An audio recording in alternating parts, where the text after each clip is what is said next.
Bapak keluarga Murni, LN Murni yang pada saat ini berulang tahun yang ke-81 ya.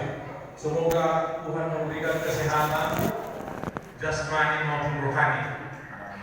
Dan juga saya juga mengucapkan terima kasih kepada Sister D. Lutauru ataupun istri saya sendirian, ibu rumah tangga saya sendiri, yang sudah memberikan cerita untuk anak-anak pada sahabat ini yang begitu indah. Memang ini adalah perdana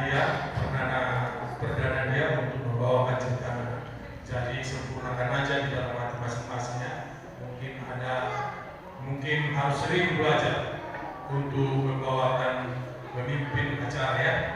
Terima kasih juga kepada grup Yoma ya, Yoma yang sudah memberikan lagu spesial untuk Tuhan pada saat ini. Baiklah, kita lanjutkan acara yaitu khotbah saya. Khotbah saya adalah yang berjudul Harapan Masa Depan. Sebelum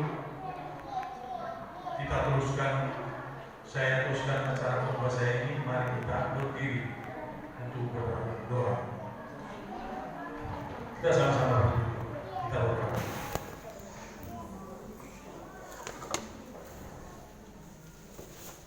Bapa yang di surga, kiranya Engkau mengurapi hamba-Mu ini yang akan membagikan Injil, yang akan membagikan firman-Mu pada saat ini. Biarlah hamba ini berkata-kata sesuai dengan kehendak-Mu dan boleh membangun rohani kami di jemaat-Mu pada setiap ini. Tuhan, berikan situasi, waktu, cuaca yang baik pada hari Sabat ini. Biarlah Tuhan juga menurunkan Roh Kudus-Mu bagi kami masing-masing sehingga kami dapat hidupkan di dalam kehidupan kami sehari-hari. Biarlah kami bersukacita oleh karena kasih-Mu. Amin. Baik, terima kasih Bapak-Bapak Ibu. Jadi tidak mengurangi rasa hormat saya, karena kalau di sini saya berkhotbah saya kurang apa saya katakan ada rasa kaku ya. Jadi izinkan kami turun ke bawah untuk membawakan acara khotbah.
Baik, sekali lagi saya mengucapkan selamat sahabat bagi kita semua. Selamat sahabat.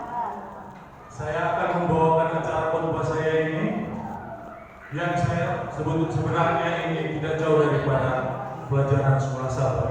Saya nggak tahu ini mengapa bisa hampir sama himbauannya kepada sekolah sahabat, karena pada satu minggu ini saya tidak belajar sekolah sahabat. Jadi acara khotbah yang saya bawakan adalah harapan masa depan. Lalu apa harapan masa depan kita? Mungkin masing-masing pribadi ya punya harapan. Seperti saya, harapan saya adalah jualan saya dapat jual semua dengan untung yang sebesar-besar. Itulah pengharapan saya. Dan mungkin ada banyak pengharapan yang lain ya. Pengharapan yang lain mungkin Bapak Siaan juga begitu. Mungkin Bapak Arab juga begitu. Dan kita semua punya pengharapan. Tetapi pengharapan inilah yang akan kita pelajari mengenai pengharapan. Apa itu pengharapan? Mari kita buka di Lukas 4 ayat 16. Lukas 4 ayat 16. Coba dibuka sebelum tadi. Ini ada dua perkataan. Oke. Dia datang ke Zanaret, tempat dibesarkan, dan menurut kebiasaannya pada hari Sabat ia masuk ke rumah ibadah, lalu berdiri hendak membaca dari Alkitab. Lalu mengapa saya buka ini, saudara-saudara? Apa pengharapan kita? Pengharapan kita adalah hidup dalam pelayanan Jemaat, pelayanan Yesus. Lalu kalau kita hidup dengan pelayanan Yesus, berarti harus kita turun dengan tabiat siapa? Tabiat Yesus. Inilah tabiat Yesus. Dia beribadat pada hari Sabat. Lalu kita baca ayat yang lain. Yesaya 61 ayat 1 hingga 2.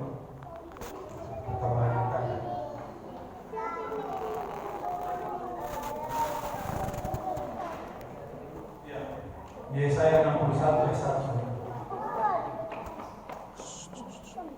Roh Tuhan Allah ada padamu, oleh karena Tuhan telah mengurapi aku.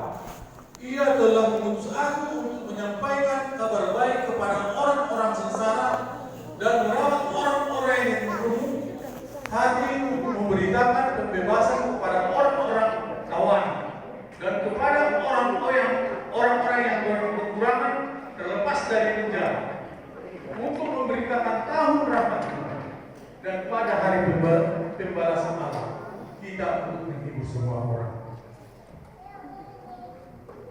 Jadi belum hari Sabat, belum sempurna, bukan kita mengikuti Sabat, sudah mengikuti pelayanan Yesus kita, tetapi kita harus membantu orang-orang yang tidak mengetahui kebenaran kita, yang dalam tekanan, dalam kesusahan, bahkan tawanan, harus kita lepaskan dari tawanan. Oke, kita teruskan. Lalu apalagi yang harus kita perbuat agar kita mempunyai pengharapan? Kita buka Lukas 9 ayat 11.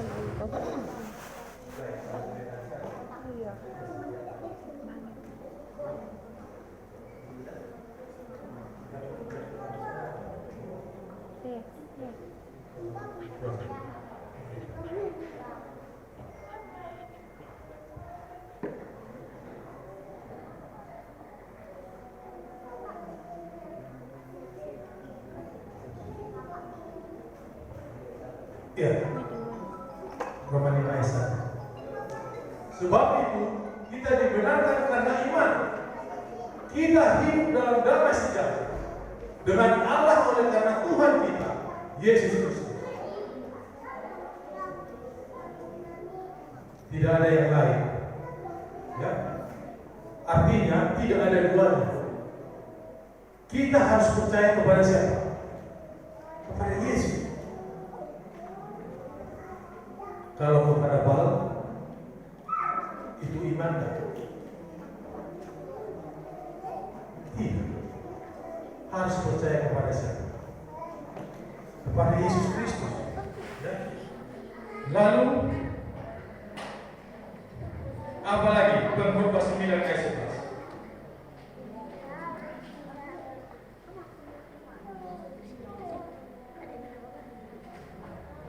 Pengkhotbah 9 ayat 11.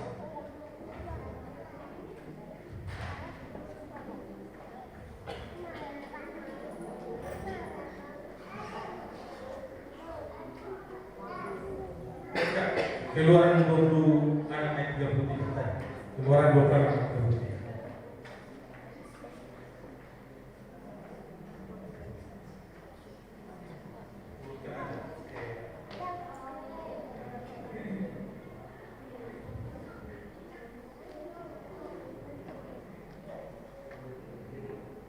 Keluaran 20 ayat 33. Oke.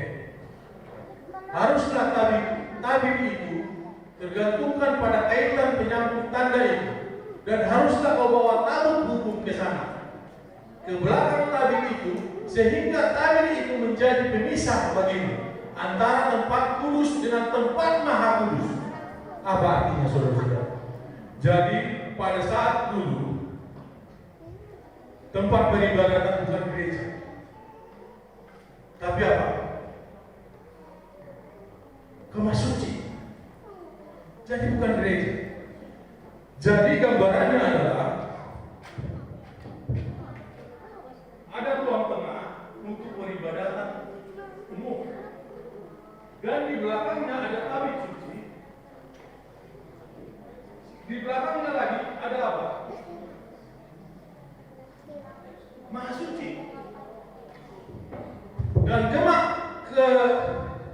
Dan tabib maha suci tidak sembarangan ke sana. Harus ada yang besar.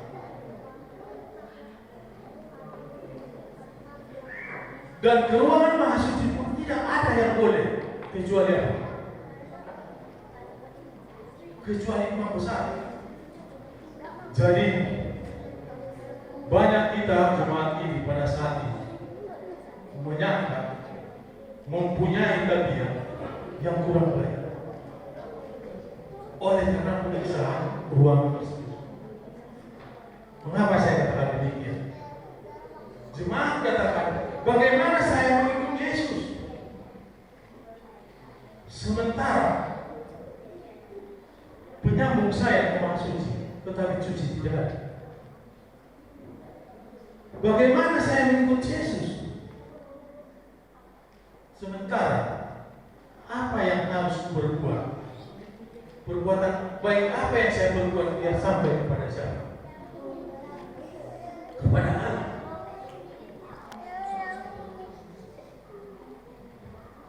Saudara-saudara yang mengasihi Tuhan, jangan sampai iman kita yang begitu. Kita boleh menyeberang daripada Tuhan sehingga kita mengikut apa? Mengikut setan. Tetapi penyambung kita kepada Allah, karena Yesus sudah mati di kayu salib. Yesuslah yang akan menyambung kita kepada Allah. Kepada Allah. Oke, terus.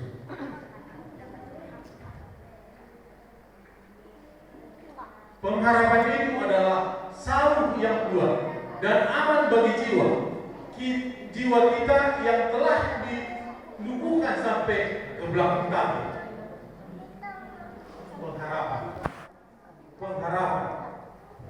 Pengharapan kita adalah Yesus. Pengharapan kita ikut dengan siapa? Dengan Yesus. Pengharapan itu adalah saung yang kuat dan aman bagi jiwa kita yang telah dilumpuhkan sampai ke belakang kami. Sampai ke belakang kami. Jadi tidak ada lagi antara kita dengan apa? Tadi seperti apa? Yang tetapi hanya satu saja yang perlu. Maria telah memilih. Kalau hanya satu berdua, tiada dua lagi. Hanya satu yang perlu. Tidak ada dua. Tetapi hanya satu saja yang perlu. Maria telah memilih bagian yang terbaik, yang tidak akan diambil daripadanya. Ingat Maria dengan siapa? Siapa? Waktu Yesus datang, lalu Maria duduk di kaki Yesus. Maria dengan si Lara, siapa?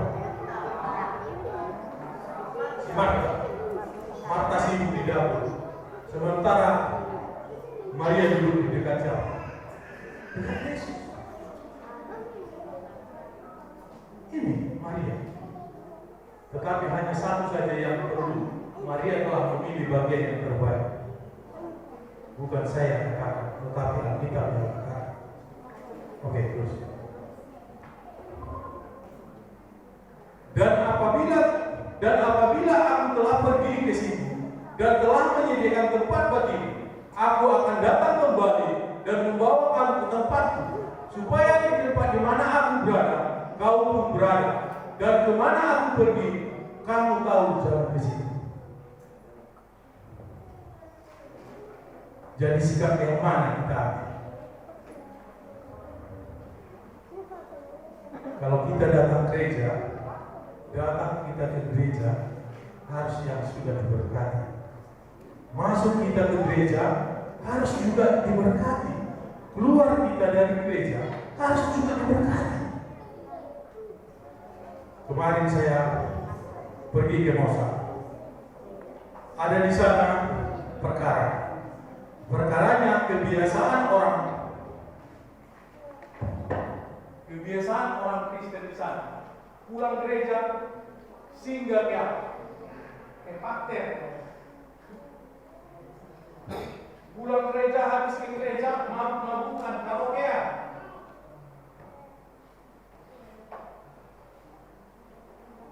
Pulang dari gereja. Ya, karena pada saat itu mereka punya kesempatan untuk meluaskan apa yang diinginkan mereka. Sehingga terjadilah perkelahian, sehingga banyak orang yang korban pada saat itu. Itu adalah iman yang tidak selaras. Jadi iman yang bagaimana? Yang selaras. Oke, terus. Ini dia yang saya katakan. Diberkatilah engkau pada waktu masuk, dan diberkatilah engkau pada waktu keluar. Jadi kalau kita ke faktor tua pulang dari gereja, berarti kita masuk ke kanan, keluar dari apa? Dari kiri. Jadi iman yang bagaimana yang harus kita ambil?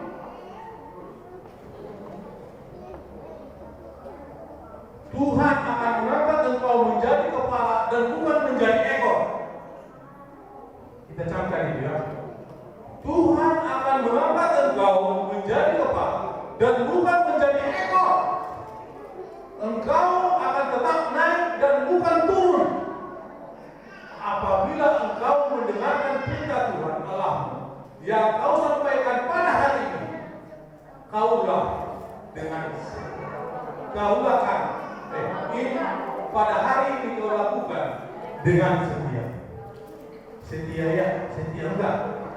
Yang saya ceritakan tadi. Tidak setia. Tidak setia. Jadi Tuhan tidak memberkati demikian. Kalau pengharapan kita masih diberkati, di dalam diberkati, keluar juga harus apa? Diberkati.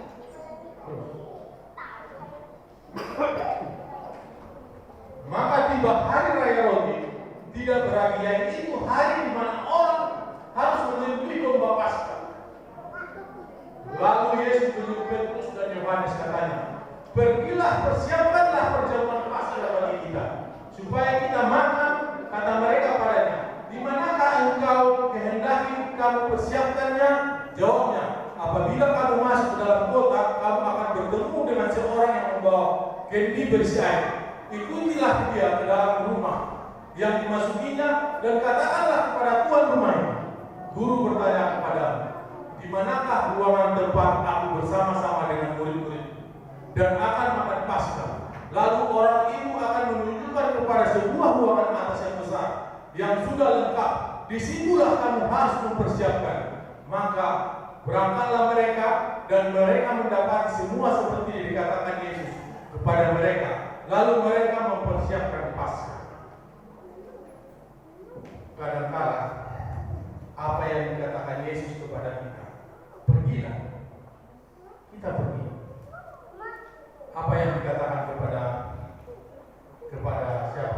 si Abraham pergi ke Musa. Dia tidak tahu kemana yang diberikan Tuhan Yesus, tetapi dia ikut.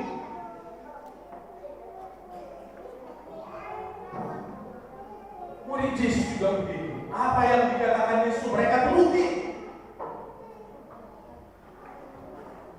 Harus yang perlu kita ingat, firman Tuhan bukan seperti apa? Apa yang terjadi? Firman Tuhan bukan seperti lampu sorot. Kalau lampu sorot itu nampak akhirnya di mana? Tetapi Tuhan katakan firman Tuhan itu adalah sebagai apa? Pelita yang artinya sebagai apa? Sebagai benar. Dan kita tidak tahu di mana akhirnya. Oke. Nah, inilah yang perlu harus kita lakukan. Bertobatlah sebab kerajaan Allah sudah dekat. Kapan kerajaan Allah itu? Mungkin kita tidak tahu. Tetapi bertobatlah karena kerajaan Allah sudah dekat.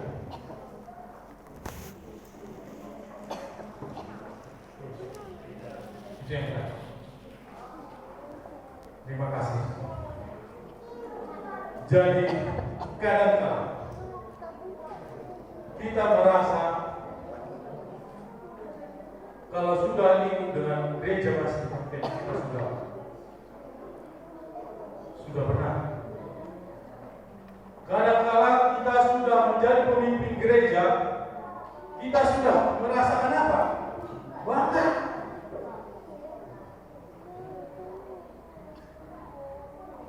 Tetapi tidak seperti yang dikatakan Yesus, apa yang saya katakan tadi.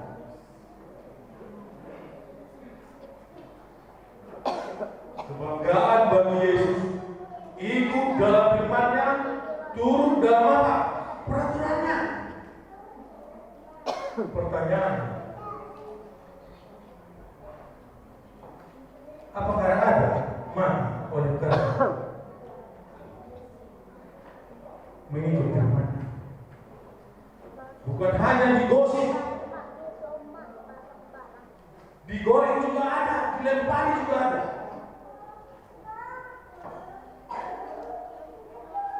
Jadi kita harus lihat. Ini yang harus kita camkan lagi.